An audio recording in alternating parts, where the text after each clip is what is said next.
that so incredibly important that people have different needs, they have different priorities, whether it's prior to a crisis or post-crisis. And this we need to recognize. This is really what cash can help with, even if it's a community that would all be facing the same crisis, their priorities and needs are different. So cash can really help us see how can we tend to these different needs that they have.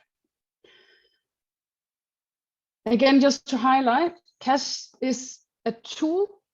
It is not a sector in itself. It's not a standalone thing. It's really, really important that we always see it as one of the tools that we have in our toolbox along all the other things that we might be working with. So it's might be that we have cash, we have in-kind, we have services. I've said it before, very important that cash is not just something that's standalone. We'll also have complementary activities, training, awareness raising, sensitization, of course, as we know it from our general programming.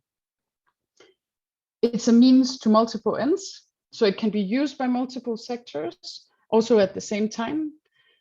But yeah, remember, cash is money. It's things that we put into people's hands. It's not a tarpaulin, for example, like in-kind assistance. It's very important that we keep an eye out for coordination. There are high risks in any kind of response where we are using cash modalities, but also other programs, of course, if we're not coordinating. So in relation to cash, what we typically would say is there is a risk of tension within or between communities if we're not clear enough in our communications, for example. We might reduce the effectiveness and efficiency of our responses if we're not coordinating with others. And of course, it's very common. We risk that there are gaps, that there are affected populations that are not getting any support, and that there are duplications. And worst case, we might create protection issues if we are not careful in our coordination as well. All right, I'll now talk a little bit about modalities.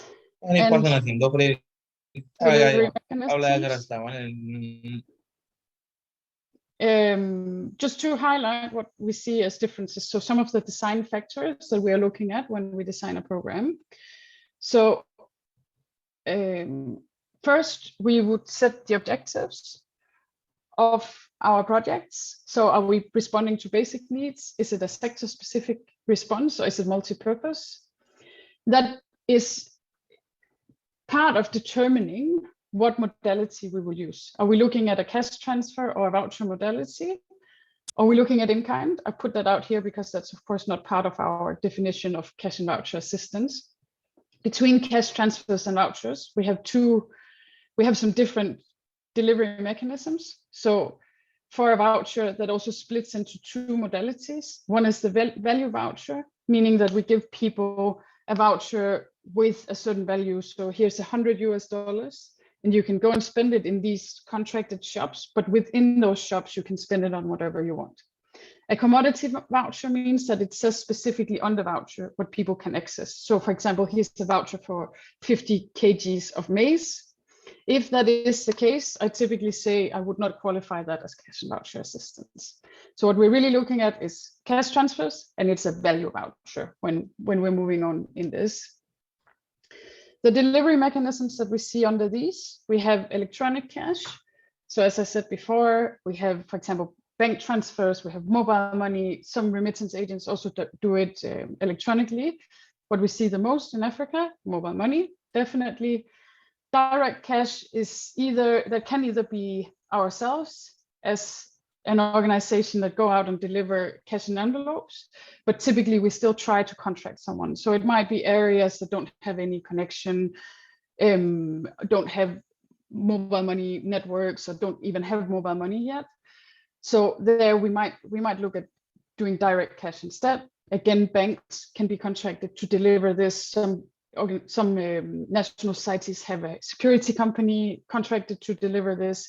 Post offices have also been seen in the past, and so on. For the vouchers, we use either paper voucher or electronic vouchers. So electronic vouchers is typically something that operates also with a mobile phone. Then we have conditionalities and restrictions. And this is always fun because we are mixing it up over and over. So just quite quickly, it says here on the presentation on your screens, conditionalities are related to a qualifying condition. So do you need to do something to be eligible to receive cash? So for example, cash for work or cash for training are typical conditionalities that we see. Or for example, in health responses, it might be that women need to show up, pregnant lactating women need to show up for a checkup before they can get the cash. We generally don't encourage this approach. If it's activities that people would attend without receiving cash, like a training, for example, then we encourage that they still attend those and are encouraged to attend without this conditionality. So unconditional is really what we prefer. I'll say a bit more about cash for work because that's a commonly used modality in the early action planning that we see. The other thing we are talking about is restrictions. So you'll see me saying a lot of unrestricted, unrestricted, unrestricted. And it is really because we are encouraging, again, that we meet as many of the different priorities and needs that people have as possible. And we do that primarily by not putting any restrictions on how they're spending the money. So we might have, again, a smaller community. People over here have livestock. People over here have more seats. People over here don't really have a livelihood, but everyone needs to evacuate out of the area.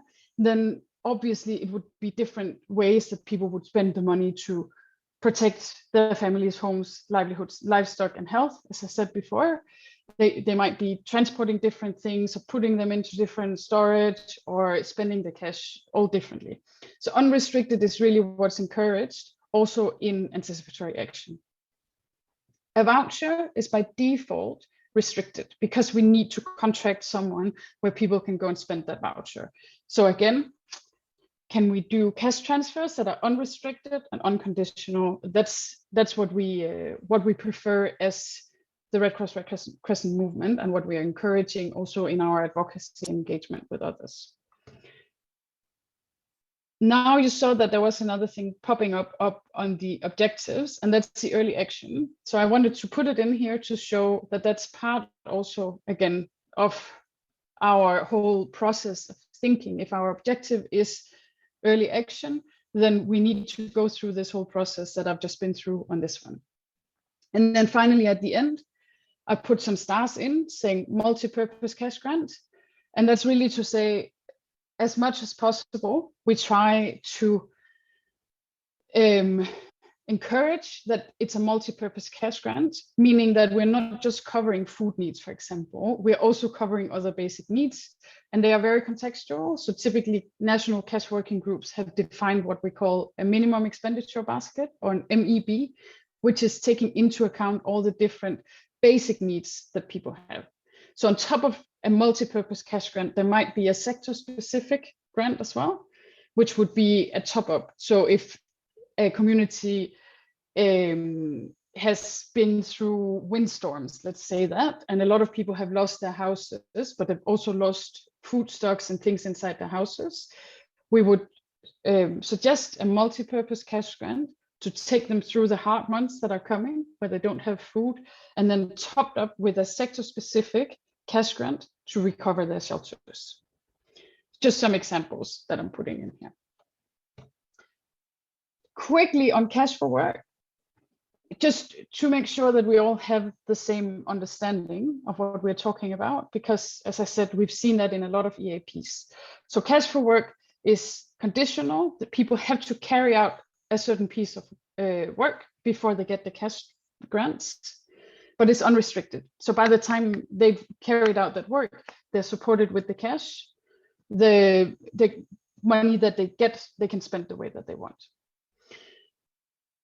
There are pros and cons to cash for work. So overall, there are advantages that, for example, you can rehabilitate or restore basic social, economic, and productive community infrastructures. And for example, in anticipatory action, it could also be things like digging drainage or building dikes or something to protect a specific village or community from oncoming floods. But it's really, really important when we look through what are the different activities that could go into a cash for work project, that we check that this is not activities that would otherwise need to actually be implemented by a local government. We don't go in and do work that a local government should be responsible for. Or if we do, at least we have to negotiate with them on what are they actually providing for the project. So we don't just go in and deliver a free service. We also have to check that we don't pay people to do activities which would otherwise be voluntary in communities. So often we see that people would do some specific things without necessarily being paid for it. So we don't want to start a paid culture on that. So no disruption of the voluntary community activities already ongoing. Then cash for work naturally only includes able-bodied households or able-bodied household members. So there will, in almost any community, be someone who can't participate, or households who don't have anyone who are able to be part of the cash for work activity. So typically we say there needs to be an unrestricted, unconditional cash modality next to having a cash for work project, so that those who are more vulnerable and who can't participate in cash for work activities still have access to support. So really important thing. Another important thing to look for is cultural acceptability. So I think the picture that is on this slide is a good example of this. This was in a refugee setting in Bangladesh, actually, where women were not accepted to be working in a public space. So there they had to come up with activities that women could do within the boundaries of their own homes or within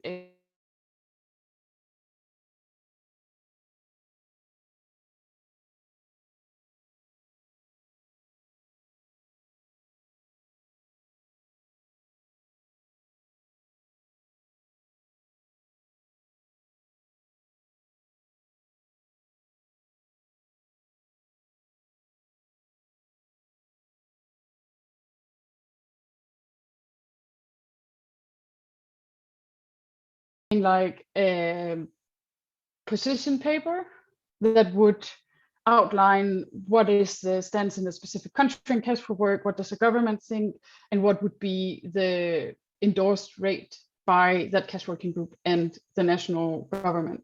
If that's not in place, it's something you can go back and advocate for, that there should be a working group set that can work on this. It's important, of course, that the wage amount might differentiate between skilled and unskilled workers.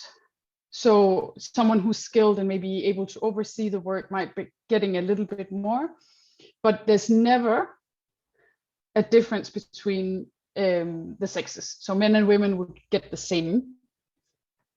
So unskilled women would get the same as unskilled men, right? It has to be set according to the minimum rate in a specific country to ensure that it doesn't become a pull factor for people who are already in jobs or who are engaged in seasonal activities at the same time, or people who should benefit from being in their own fields to come and start this. So really important that we set it according to a minimum rate in that specific context, but also that people are still paid enough to make up for their basic needs. So we are also comparing back to the minimum expenditure basket that I mentioned before.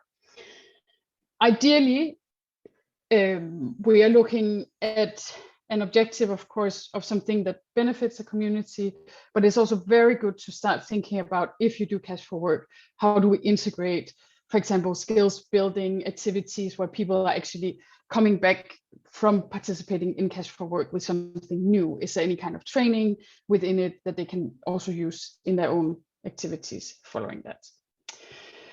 All right, so that was a lot. I'm not monitoring the chat, so I'm not seeing if there are any questions on this, but we will definitely return to it if there is. So now, Phoebe, I think it's time for a new voice. We're not done talking about cash, of course, because it's integrated in this whole learning series, but this was just a quick recap of some of the critical theory We'll share links to other resources and courses that you can also go in and take if you want to learn more and don't know it all already.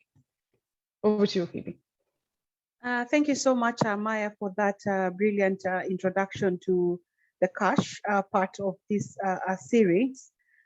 Just to quickly take you into anticipatory action work. I know we have a mixture of both colleagues from the cash and voucher assistance area, and we also have colleagues from the anticipatory action area. So I think this would be a really good introduction to our colleagues from the CVA in terms of anticipatory action, and also for our colleagues who are from the anticipatory action areas. It would be a very good introduction to the cash as a toolkit, as it has been clearly stated, and see how we can very well integrate this into our anticipatory action initiatives at the national level, as well as also at the local level. Maja, next slide, please. So just a quick through of how I will make my presentation. Of course, a brief introduction of what anticipatory action is. This will be followed by why anticipatory action, and then the Red Cross approach to anticipatory action and the different areas where we can start introducing cash as a tool that would support us in our anticipatory action our work. So just a brief introduction as to what anticipatory action is. If we can move to the next slide. I know so many of you have come across these buzzwords probably when you're in the various engagement, either with your local governments or the community. Everyone is talking about acting early, anticipating early action and all that. So just to give a general description of what anticipatory action is, and this is one description that has been provided by one of us from the Climate Center. When you talk about anticipatory action, we are looking at an initiative or a happening that provides basis for the different stakeholders, including the communities, decision makers in the communities, the local government, the national government at the various levels, to utilize early warning information so that they are able to trigger. And probably somebody would be able to ask, what is triggering?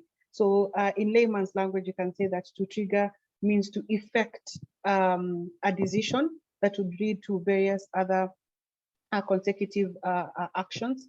And we are triggering a set of planned and pre-financed measures. So these measures that we are triggering, they're already planned, they've been thought through very well, and they've also been pre-financed. So there's already financing to do these measures.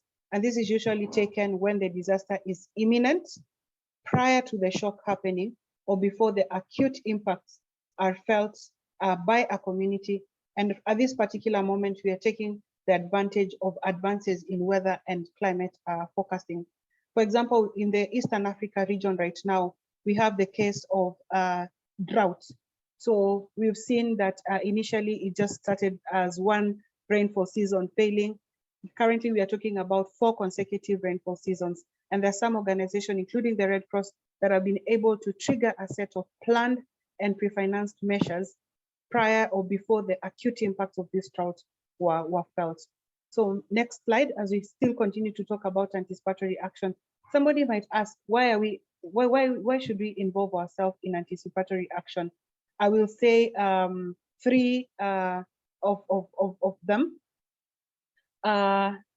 One, we are looking at the first objective, especially to ensure that we are having the lives and livelihoods of people safeguarded from the immediate impacts of the hazard, hence protecting the longer term gains. Secondly, we are looking at improving the effectiveness as well as reducing the cost of humanitarian response. We have realized that from doing response over and over again, compared to us doing or acting early, the cost of responding is higher compared to the cost of acting early. In fact, there are some researches that have been done by different stakeholders where they are seeing that with acting early, we are able to save at least $7 per individual. Talking about effectiveness, we are looking at the number of people being reached being high, the scale of it being high as well, but also looking at the various interventions that we are using being very well, being one, dignified in terms of the people that we are targeting, but also looking at the effectiveness of intervention being, meeting the needs of the people, the particular needs of that people. So that is what we talk about when you look at the effectiveness of anticipatory action. The other thing, or the other objective around anticipatory action, we are looking at allowing the vulnerable people to have their dignity upheld before, during, and after the shocks that have happened. And anticipatory action has proven to be able to do this very well.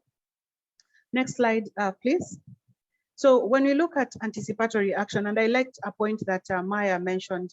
Maja mentioned that when you're looking at cash, it's a tool that cannot be used in isolation. The same way when we talk about anticipatory action, we are not looking at it in isolation. Anticipatory action is part of the preparedness effort. It's part of the effort to reduce the impacts of the event before it has happened or just prior to that event happening.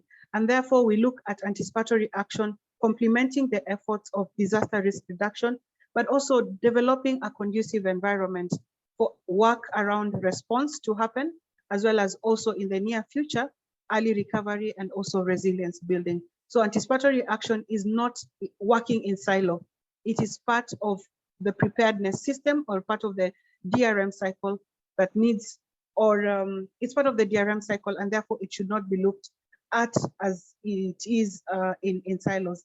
If you look at the image that is on your screen, you're seeing that from disaster risk reduction, where we are able to analyze and reduce exposure to hazards by the community in one, lessening the vulnerability of the people, and then also looking at smart management of these resources, it quickly builds up into anticipatory action that supports, we have the early action, then, the early warning, where people are able to take early action to prevent, mitigate, as well as to protect against the harmful impacts of the forecasted events. And then, of course, it builds into response and recovery moving forward. Next slide, please, Maja. So again, just building up on why anticipatory action, and I know this is something that all of us are familiar about. The local climates are rapidly changing, and this is impacting on the people, especially those people from the high risk communities and those who are most vulnerable, especially women, girls, and people from the diverse groups. The same for regional climate. This is introducing transboundary risks, whereas before we were not having these transboundary risks. This is a reality for all of us right now. And research is telling us that these extreme events, both weather and climate related, will continue to increase both in intensity, as well as the duration, as well as the frequency. And of course, the IPCC report, the one that was released earlier this year, is showing that this trend is likely to continue. And therefore, the need for us to change or to shift our ways of working from just response to looking at how can we be proactive in terms of preparing our communities to anticipate, prepare, and respond in a very climate smart way to the various impacts that are likely to affect them. But again, as I mentioned earlier, technology has enabled more accurate information and in very good lead time, especially for the weather and climate forecasts. So how can we be able to utilize this advantage or this opportunity that technology has presented to us to be able to prepare ourselves and be able to act very early. Next, Maja. And of course, it's important to mention that within the IFRC, anticipatory action has been reflected in quite a number of our ambitions, as well as our plans, and also our policies. Just to mention a few, of course, we have the IFRC Plan and Budget 2021-2025, where it's really looking at how we can support the scale up of anticipatory action. And one of the main reasons that has also driven us to prepare this learning series is to see how can we use cash as a tool to support more national societies, more Red Cross, Red Crescent national societies to be able to engage in anticipatory action using cash. Also, we know from our framework for climate action towards 2020 Also the anticipatory action has been very well reflected in this. We also very well know the document on ambitions to address the climate crisis, also for the Red Cross Red Crescent, where anticipatory action has also been reflected. And of course, we have the Climate and Environmental Charter for Humanitarian Organization, where we are calling up for the scaling up of anticipatory action within the various countries. So this is very well, captured in the various ambitions that we have as the Red Cross Red Crescent, in the various policies, as well as in the various plans. And just to mention that we cannot do anticipatory action in isolation. We have to use different approaches, different strategies to ensure that, yes, we include this in our plans, we include this in the implementation of our activities, but also we are able to scale it up using the various tools as well as the approaches that you have within the Red Cross Red Crescent movement. Next slide, Maya. Somebody might ask, so what is the difference between anticipatory action and the traditional disaster response? So just very quickly, one, when you look at anticipatory action versus the traditional disaster response, the traditional disaster response tends to be very reactive. While for anticipatory action, and even in the definition that we provided, anticipatory action is planned and there's a pre-financing of the planned measure.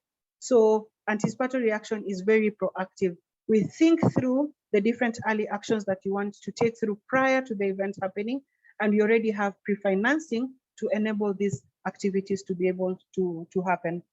Secondly, we are looking at the traditional response being, rapidly planned, because it's like we are reacting to the event that has happened. And most of the time, the interventions that we come up with, they tend not to be, to give dignity to the people, one. They tend not to be very, one, dignified, and then sustainable. Sometimes they tend to omit the diverse group, so it's not as inclusive as possible.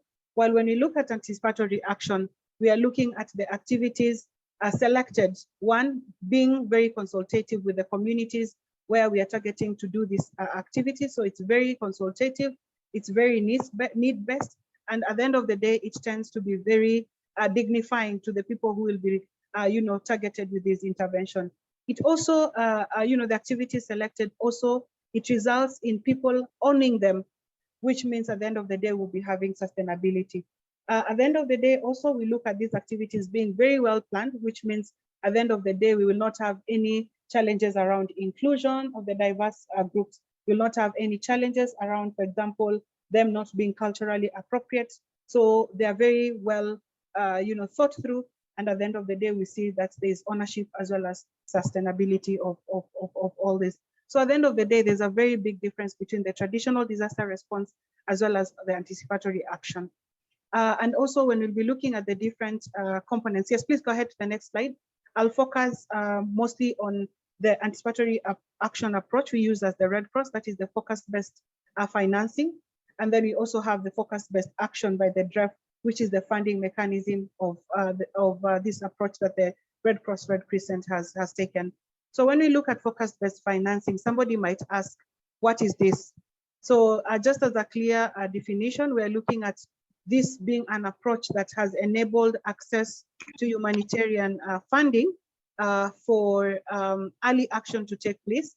And while initially we are focusing on meteorological forecasts, we are looking to expand this to other, or using other forecasts. It can be food security forecast, it can be climate forecast. So we are tending to expand from just weather and climate related events to looking at other events. And of course, as I mentioned before, the focus-based action by the Disaster Relief Emergency Fund of the IFRC is the funding mechanism that has been specifically designated to fund the early action protocols that are developed by our Red Cross and Red Crescent societies in Africa and globally. Next, I just want to take us quickly through the different components of the focus-based financing and where the cash component clearly fits into when we talk about anticipatory action. So of course, we have a key component is around the triggers. And when we look at the triggers, we are looking at, that predefined threshold or that level where we need to act based on the consequences of what the event or the hazard could bring. And so, for example, if we are looking at, let's say, a cyclone, we can, based on previous historical data, we can say that when the cyclone will make a landfall at 90 kilometers per hour, then we know that 10,000 households will be affected. And that is massive compared to the context in which we are in. So we put our trigger as 90 kilometers per hour. So anytime we will hear the National Meteorological Services saying that we are expecting a cyclone and is going to make landfall at 90 kilometers per hour, we can already trigger and begin conducting the early actions.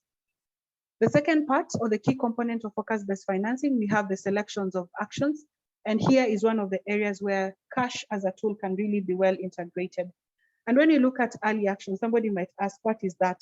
So these are the different actions that have been selected in a very consultative manner, in a very participatory manner, to reduce the impacts of the hazard that has been selected.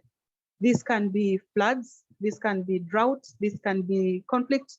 It's really very dependent on what the national society wants to focus on.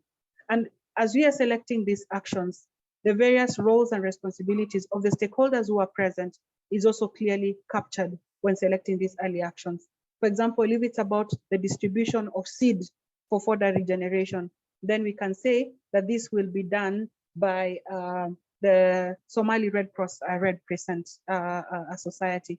If we are talking, like, for example, clearing of drainage prior to, a rainfall season, we can say this would be done by the local government of Area A or Area B. So the specific roles and responsibilities of the different stakeholders are also clearly stated when we are selecting our early action. Thirdly, we have the financing mechanism, very important. And when you look at the financing mechanism, really, it is how are we going to fund this early action?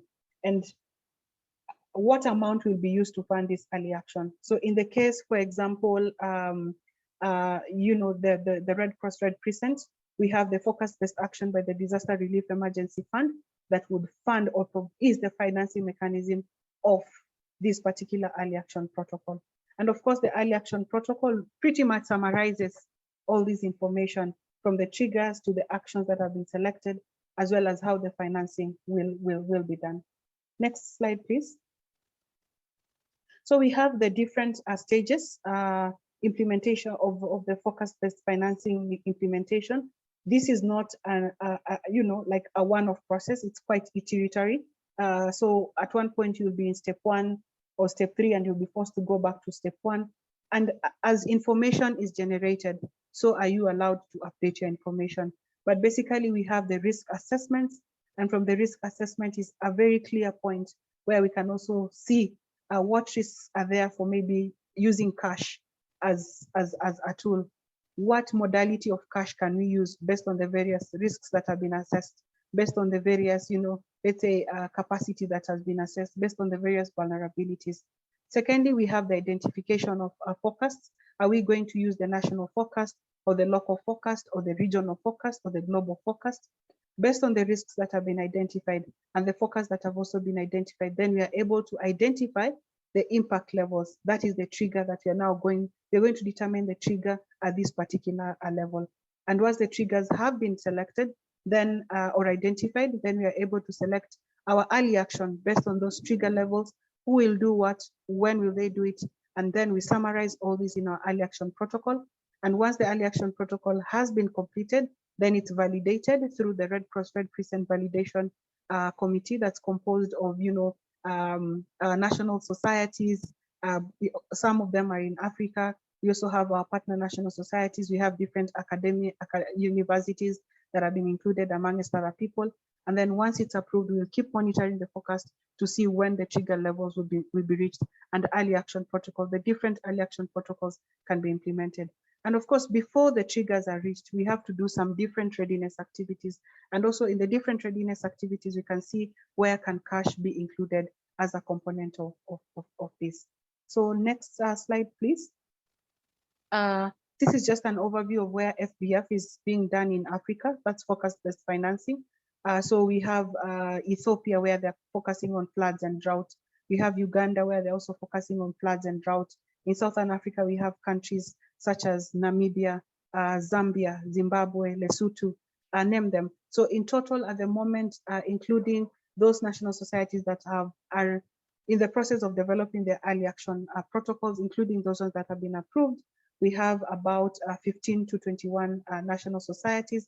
And we believe that we are going to increase this number of national societies, especially after this learning session. In my last two slides, so just looking at the early action protocol, of course, for the Red Cross, Red Crescent. Colleagues, please mute if you're not speaking. So we are looking at a maximum budget of 350,000 that is able to finance our readiness activities, prepositioning activities, as well as also the early action. So as I mentioned before, the early action protocol has activities for readiness, prepositioning, and then also early action. And then just on the last slide for my presentation today, we have, as I had mentioned, how can we include cash in anticipatory action? Just building up on the slide that I'm just from, we can have cash in preparedness or prepositioning. We can have cash in anticipatory action readiness activities, which usually takes 5 years, the length of the validity of the early action protocol. And then, of course, you can also implement cash during the implementation of the early action protocol. And then, of course, looking at the post-impact response, cash component can be included. But I think for this session, we'll be focusing mostly on the preparedness part, readiness, and the early action. I think I'll stop at that, Maya. Back to you. Thank you very much, Phoebe. That was very clear and a very good rundown of the anticipatory action theory and some examples. So I'll basically turn things a little bit upside down. And here I'll start in the next on actually the anticipatory early action. Anticipatory action, early action. I guess that's what we put here. Just to make sure that we're all back to where is it that cash plugs in, and then I'll talk a bit about cash preparedness and cash readiness. So we're doing a little bit of a loop and not so much on the post-impact response, because that's what we're doing any other time we're talking cash. So I've taken a few scenarios as examples, and I've taken those that were most straightforward. So that's the floods and it's droughts, but of course a lot of the actions that I'm giving examples of here can also be used in other scenarios like the cyclones or other climate hazards and things that we'll see come up in the future as the world is changing and as we're seeing cash being used more and more. So the first one here of examples of anticipatory action using cash and voucher assistance in a flood scenario. Different examples overall, again, just highlighting the provision of unrestricted cash alongside sensitization activities to potentially affected populations is really the ideal. So here we are looking at, for example, cash for evacuation of persons. So this can be transport, it can be coverage of the basic needs while they're in evacuation shelters, or access to specific services. So that's just one example. It could be cash for moving of animals and their fodder. So if people have most of their value sitting in cattle or goats, for example, can we find a way to get them away from an area that is likely to be affected or impacted by flooding, so that those animals don't die or get diseases related to that? Then of course people are saving quite a lot. Cash for moving of critical items. So this is productive assets like their livelihoods. Is there any way that we can actually help them take that grain up from the soil and move it somewhere, for example? These again, it's just examples for inspiration. Their food stock could also be a critical item. Can they get cash to buy a seat on a truck that's leaving the village, where they can put in their 40 kilos of maize that they purchased from the market, so that they have it with them and don't lose it in the floods and so on. And then cash for food and basic needs. So as I mentioned earlier, ideally this is based off a minimum expenditure basket that also includes other things than just food, because we know that people also have other recurrent needs that could be soap and so on. And of course, again, it would look different how people are spending this. And overall, the idea is that we ensure that people do have a certain level of food security, because if people are hungry, that's likely where they'll go and spend money first. So make sure that they have food, basic needs covered, and then you can include those other or a top-up amount for those other activities on the side of that. Let me just see what's coming up here. It's important that, for example, the things that I'm putting up here is very much about reducing loss for people. So we might need to separate between when are we looking at a risk reduction specifically and when are we looking at reducing loss. And typically some of the anticipatory action activities is really about reducing the loss. I feel like something more should come here.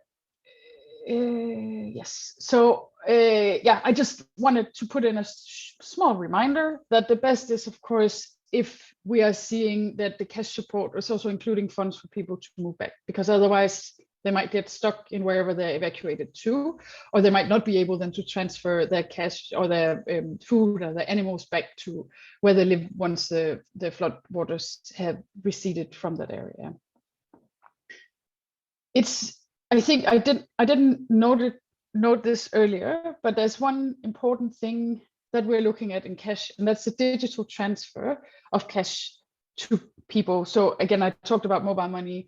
When we have contracts in place, this ideally should, even when we have a trigger that's quite close to the floods, it should make it such that the transfer is getting in the hands of people in a very short time, in a manner of maybe even a few hours from we ask the FSP to send them, or the financial service provider to send money, or maybe at least within a day, so they still have time. So that digital transfer mechanisms that we're using ideally should mean that we can enable early action within even these really tight 36-hour planning windows that we have, for example, for cyclones and for some floods. Another few activities related to floods. So cash for work, as I talked about before, for example, to construct dikes to clear drainage or maintain drainage around homesteads. And again, of course, make sure that you also have something else that is then targeting the most vulnerable households who are not able to participate in cash for work. But someone participating in cash for work early on would get cash into their hands, as I said, after fulfilling the work, that they can then use, for example, to evacuate items or animals or themselves, depending on what their needs would be. Cash for shelter, cash for rent, two other things that might be necessary in a crisis where people have to move. Cash for rent would be relevant if they have the opportunity of moving somewhere where they would have to pay rent and there's not necessarily evacuation centers available. Cash for shelter would very much be to try and strengthen people's housing before the crisis hits. So, for example, ensure that they have access to items, and for some households who can't do it themselves, that they also have access to labor. And again, ensure that people have access to food and basic needs so that they also have that covered. A few examples from a drought scenario could be, again, we're looking at the provision of unrestricted cash as the headliner here. And again, alongside sensitization activities or training. Here, it could be cash for investment in drought-resistant crops. That, of course, means responding fairly early. But if we're looking at the Africa region now, we do have quite strong predictions of hunger crisis and so on, coming from IPC and other sources that could tell us this well in advance. Cash for animal fodder, of course, again, making sure that people don't use or don't sell their animals early because they can't afford to feed them, but also just reduce their loss so people don't actually lose their animals. Cash for food and basic needs as a safety nets approach. That's something we are looking much more into from a food security and livelihoods perspective. And this can really be linked very closely with anticipatory action, because we're encouraging that cash is provided to populations who might live, for example, in throughout like drought crisis. Let's be better at using, for example, seasonal calendars to determine when people are getting the support, so we don't come in after they've all already completely mal and undernourished, but we come in time to make sure that people can maintain their food security and their health status.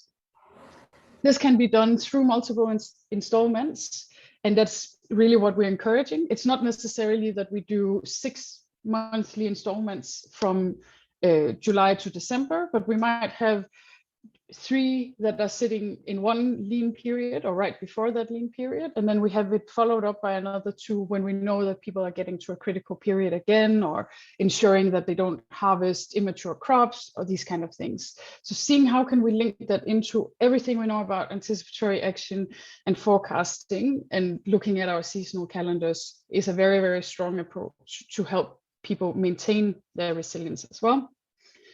Another one is early cash to stock food. And I think this would be a realistic example in many places, that we know that food prices are spiking at certain times. So when there's less supply into the markets, the demand is typically going up, because that's the time where people have less food.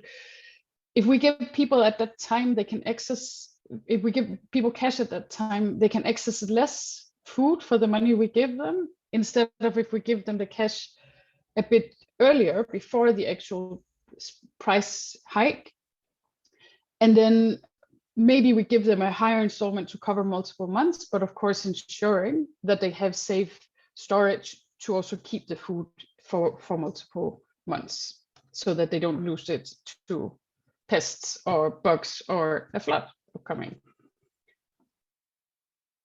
Cash for work, again, is relevant in this kind of scenario. It could be to support the planting, cultivation, rehabilitation of water systems. I think Lesotho has an example of that. Maybe they want to share it in the chat, or we can see in the Q&A if there's time for them to come in. Cash for traders, I mentioned that a bit earlier.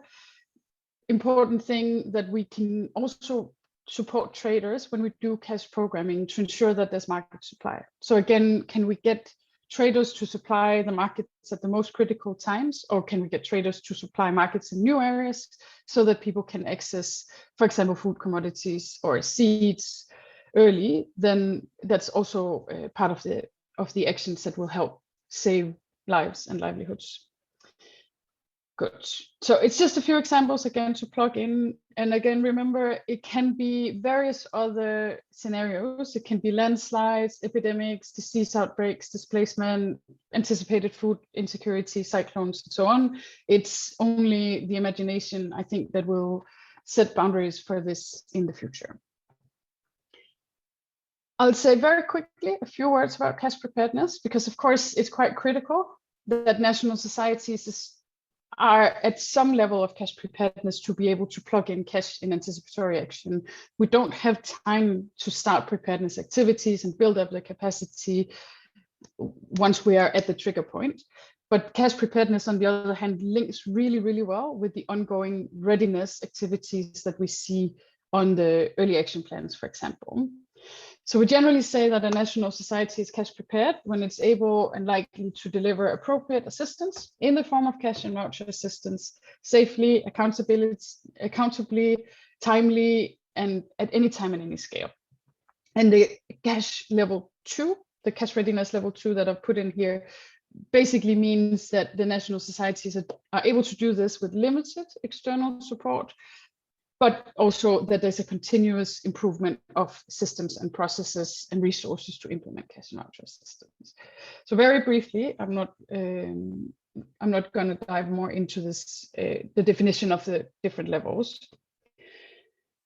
Just quickly to show you, we are at a very, very wonderful, beautiful stage. If we look specifically on this global map and zoom in on Africa, in terms of how many national societies are engaged on cash preparedness. So I think in 2021-22, we really managed to cover quite a lot of this map. And besides this, we do actually have 5 other countries that are planned, under consideration, or already initiating cash preparedness activities. So we're almost full, which is just absolutely incredible to see. And I do think that this is such a good sign for where we can take the Africa region on using cash in anticipatory action.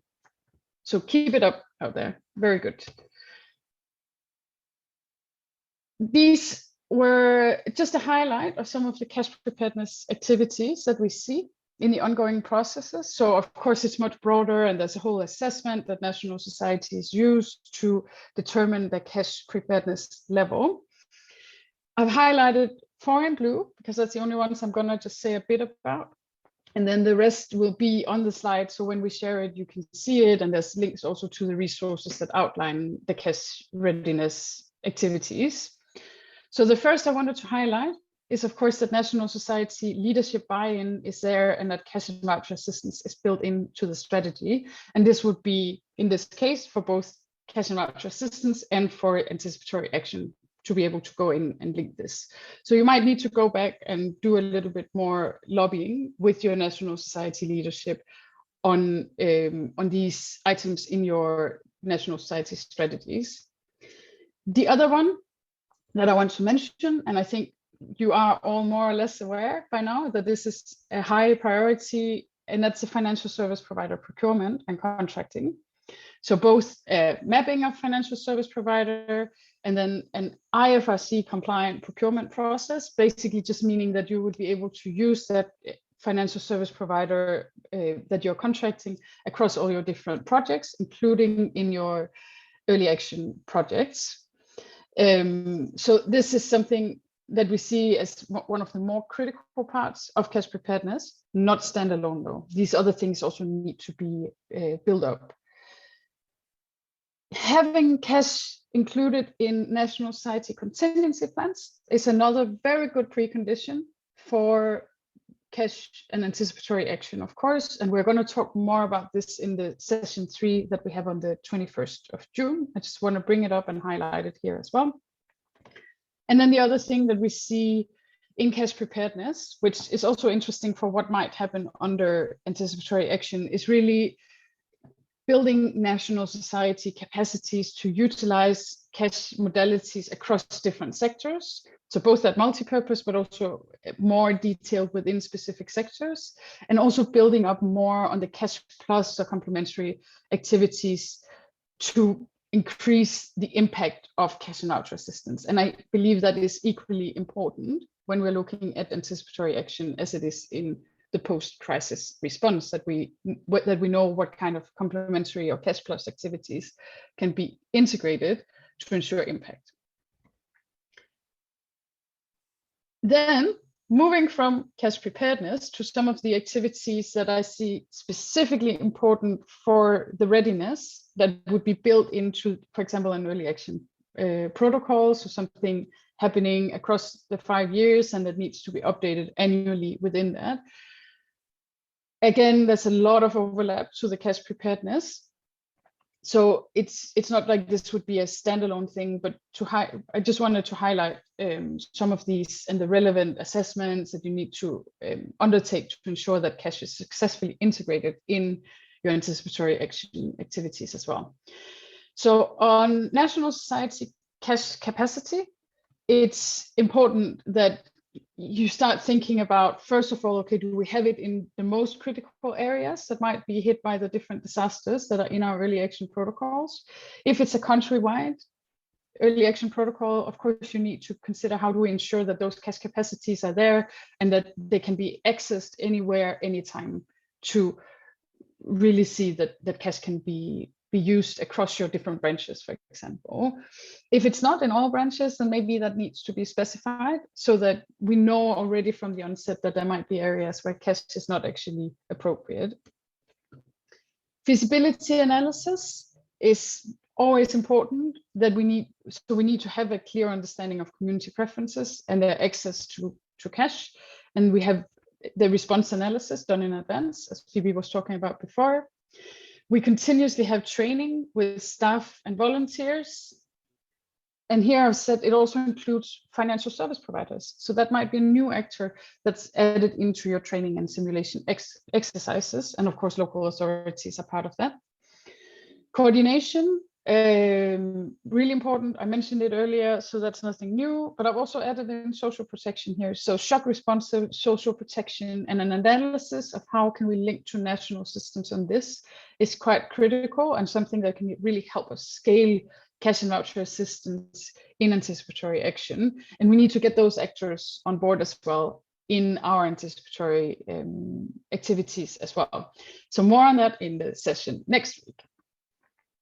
The financial service provider contract hopefully is already in place, but there might need to be a check, renewal of contract, and then of course, as part of anticipatory cash activities, we need to ensure that this can be rapidly activated. So in some context, we might see that financial service providers need 5 days from receiving the cash to distributing to people, and that is not necessarily something we have room for when we want to do anticipatory action. So worth to dive into that. Pre-crisis market assessments. So quite a good understanding of what happens to these markets if a flood is hitting, or if a drought is coming on, or if the cyclone is hitting, and to both to understand, can they even deliver? Is cash still feasible? But also to understand, can we do anything to support the markets? And then, of course, we continuously monitor them. We might need to revise the cash transfer value. Of course, that is done in coordination with other actors and ideally the National Cash Working Group. Pre-identification, registration, and verification of households to be covered. Most cases, we would not see like a blanket targeting. It would still be targeted to specific households that are more vulnerable.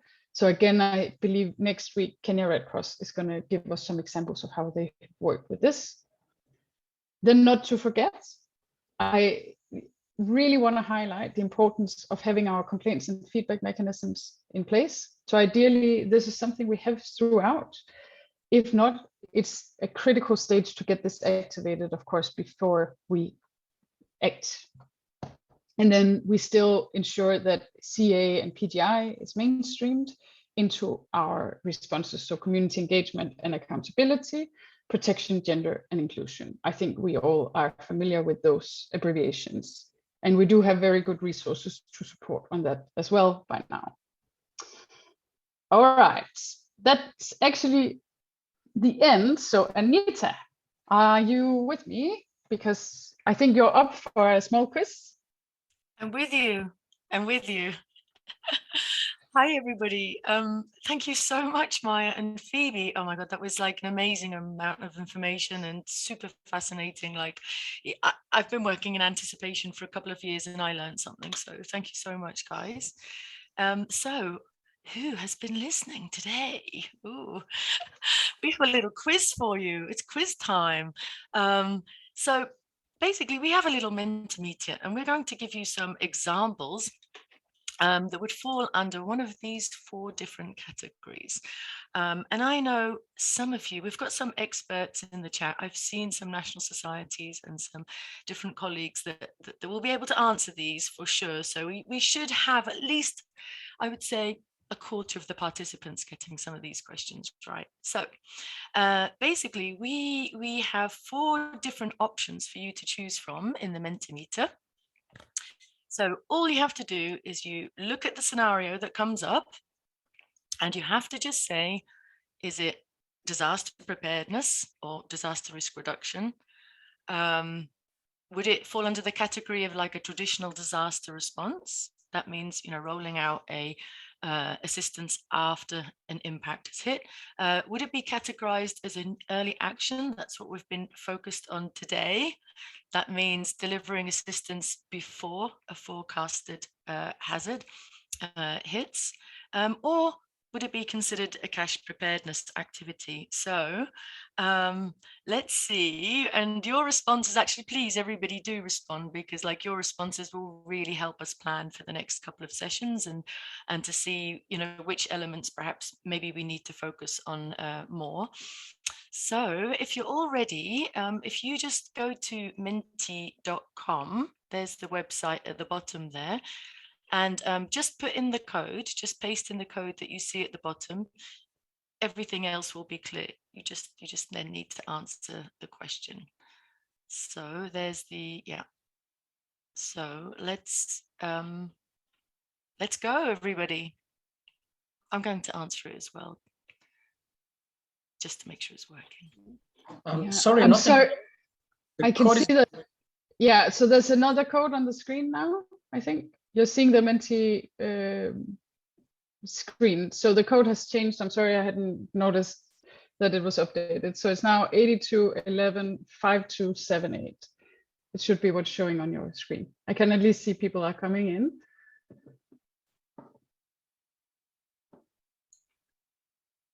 Okay, I'll paste the code in the chat as well. And then 82115278. There you go. I think you could even copy paste it. Yeah. And you can access from both your browser on your phone or on the computer, depending on what you're joining with.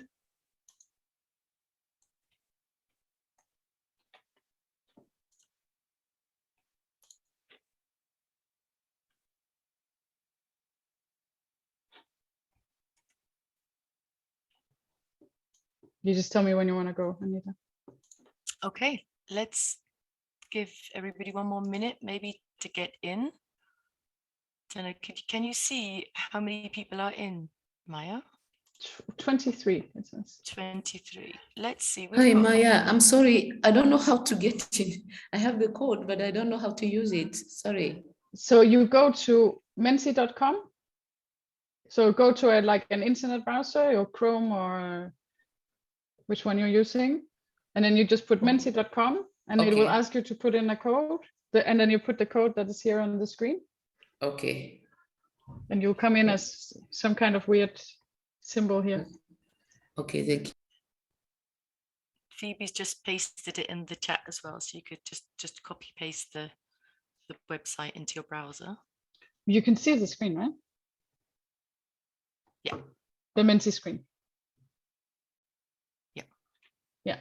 Okay.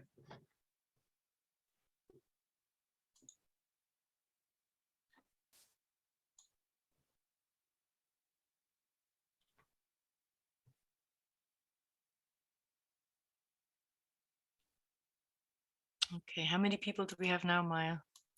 31. 33. 4.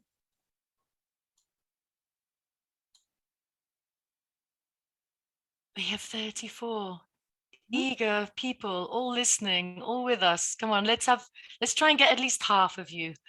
That's actually exactly half.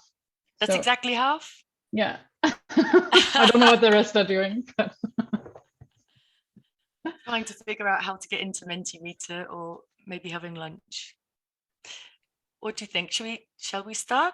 Yeah, let's do it. I think it's a great number. I think it's so there's 5 questions, and we have a leaderboard after each. So just if you answer correctly but fast, you're getting the higher score. Yeah. Okay, ready? You facilitate it now, Anita. okay.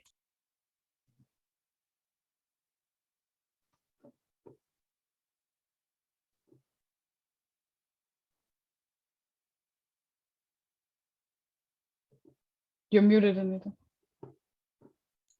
The state of emergency is declared, and you deliver cash to low-income households.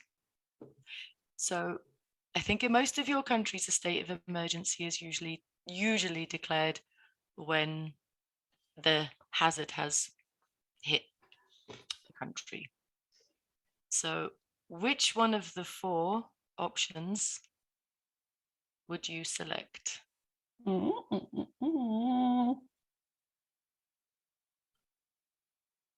Okay, so this is really, really interesting, and I'm wondering maybe if there's countries where a state of emergency is declared before the hazard has hit. So maybe you can put in the chat if this happens in your country, but the correct answer is this is a traditional crisis response. Okay, because the idea is once a state of emergency has declared, it's too late for an early action. The hazard has already hit, and people are already suffering. They're already facing crisis. They're already perhaps adopting negative coping strategies and so on. So this is not an early action. An early action would anticipate that a state of emergency would be declared, a hazard will be coming, and an early action would act before that state of emergency is declared.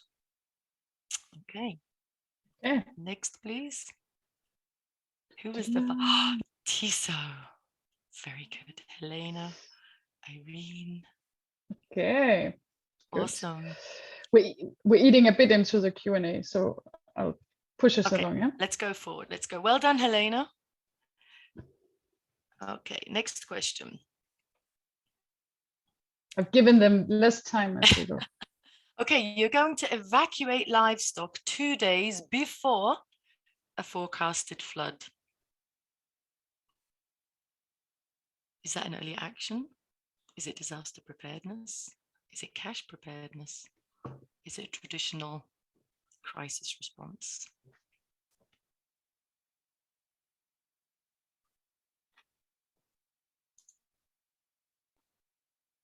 Time's up. Let's see. Oh, fantastic. Well done, everybody. Yes, that is an early action. It's an early action because you evacuated those livestock before the flood came, before the flood peak, let's say. So it's an early action when you act before the main hazard is hit, or the peak of the, maybe it has started to rain, but the peak of the flood has not hit. Well done, everybody. Oh, that is an early action. You acted early. Whoop. Tiso from Lesotho, well done. Okay, next one. Ready? Okay, so an FSP mapping, that's a financial service provider mapping. A financial service provider, for those of you who don't know, would be like a mapping of the different banks and telecoms and mobile network providers and the different ways of delivering cash. So you do a mapping and you contract to financial service providers. Which one is that? Hey! Are you proud, Maja? Yes, very proud. You should be. You should be proud. Well done, everybody. This is cash preparedness. Well done. Let's see. Whoop. Well done. Well done. This is something that you would do for all programs well in advance as a preparedness activity, and certainly not something you would be doing as an early action. It's too late by then. Next question. Mainly just because we're difficult when we're doing FSP procurement. Ready? Okay, let's go. Okay, you plant trees to minimize annual floodslide impacts. You plant trees. Which is that an early action? Is it disaster preparedness? Is it cash preparedness? Is it a traditional response? What do you think? Tree planting.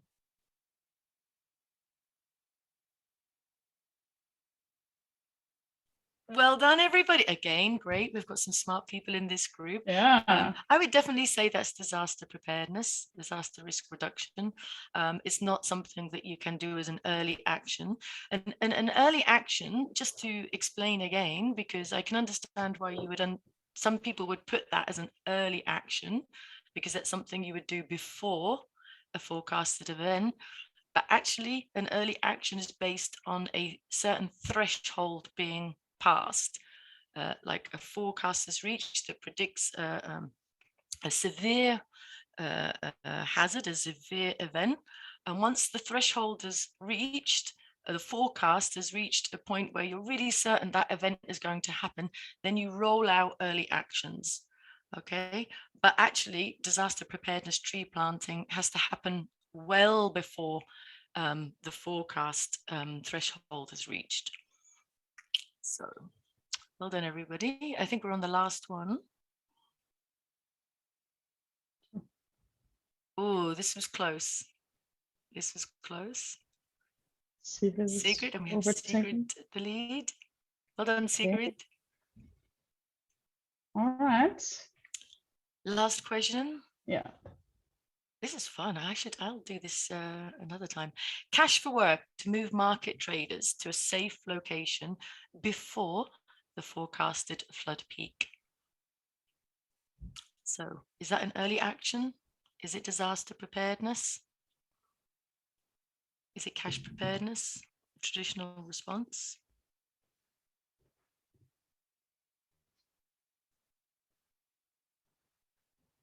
Awesome.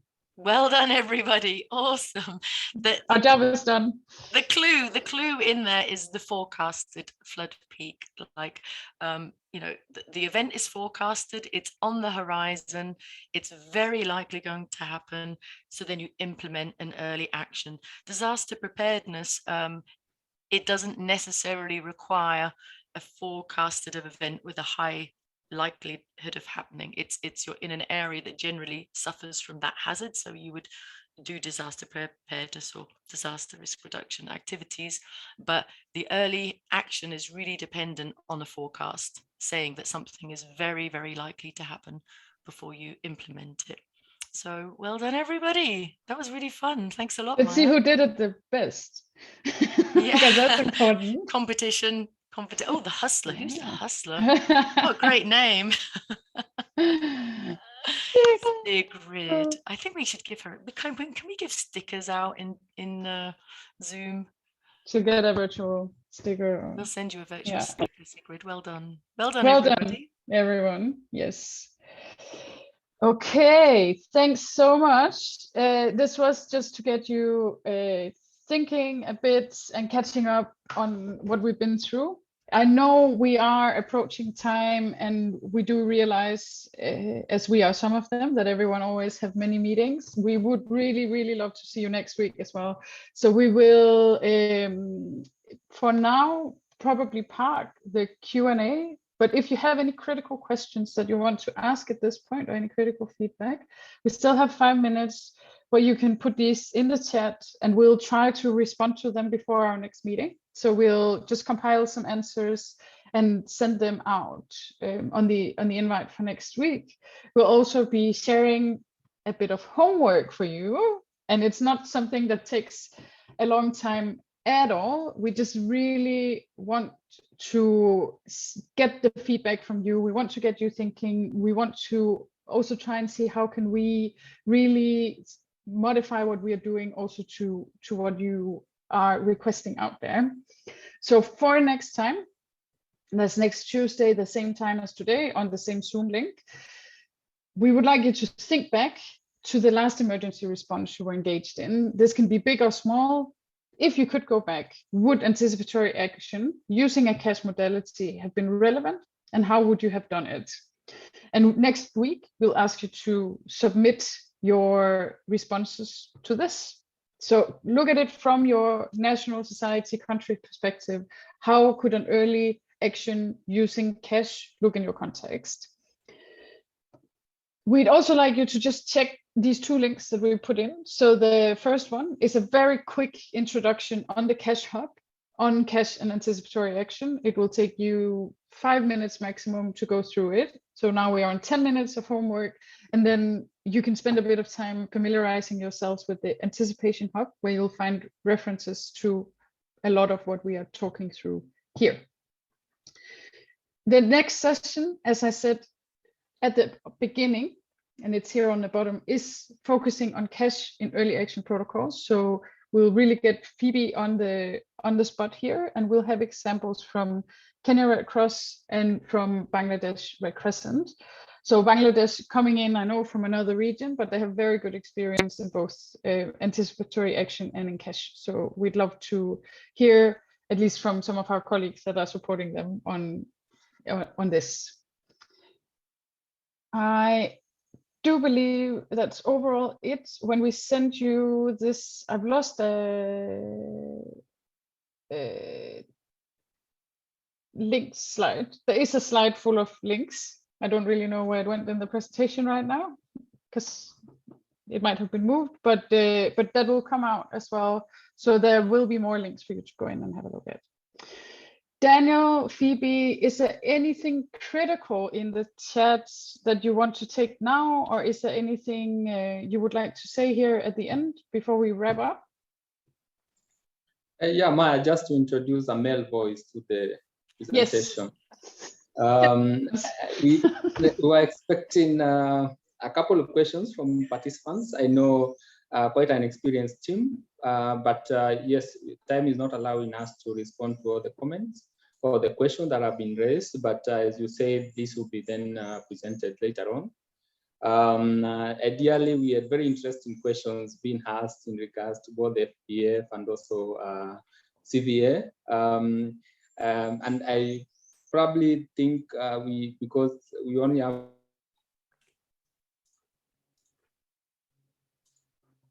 to miss out, and we'll definitely ensure then this feedback is given to participants. Yeah. Thank you very much, Daniel, and also for reminding us of the gender balance. Anita, you are unmuted as well. Did you want to say anything here at the end? Yep, I just realized that the link to the Africa Dialogue platform that's coming up at the end of June, I put it in the wrong PowerPoint. So I put it in the chat just now, and I understand the participants will get this PowerPoint as well.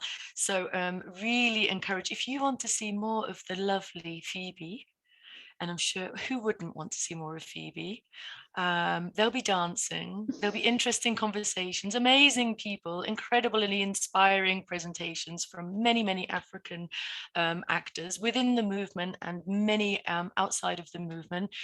Come and join us for the Africa Dialogue platform. It's on anticipation, and there's something for everybody really, right, Phoebe? I mean, if you're a data scientist, you'll see data modeling. If you're a cash expert, you'll see Maja, maybe. If there's if you're interested in a particular hazard or the financing, it's so super interesting. I learned so much every dialogue platform. So the link is there in the chat, and register, and that should also take you to a page where you can sign up for an Anticipation Hub newsletter and get even more inspired by what's happening in this wonderful world. Thanks so much for that. And thanks for helping us both facilitate and plan for this, Anita, as well. To you, we hope to see you in the other sessions also. Phoebe, I'll let you close us out. Please don't close the meeting immediately, because I would like to just go through the chat. But yeah, last words from you, Phoebe, and hope to see everyone, each and everyone that are here for the next session as well. I think it's a really good opportunity to learn more. Yeah, sure. Thank you so much, Maja. I think Anita and yourself, you've preempted what I actually wanted to say, because I was to mention about the dialogue platform and then to invite everyone to the next exciting session. But maybe the comment that I'm going to make is I would also appreciate your feedback, your comments, as well as what we have actually discussed today around cash and anticipatory action. We don't have all the answers to everything, so it would be good to hear of your experiences. It would be good to hear of the different questions you've come across while you're in the field. So again, thank you very much for joining session 1 of the Cash and Anticipatory Action learning series.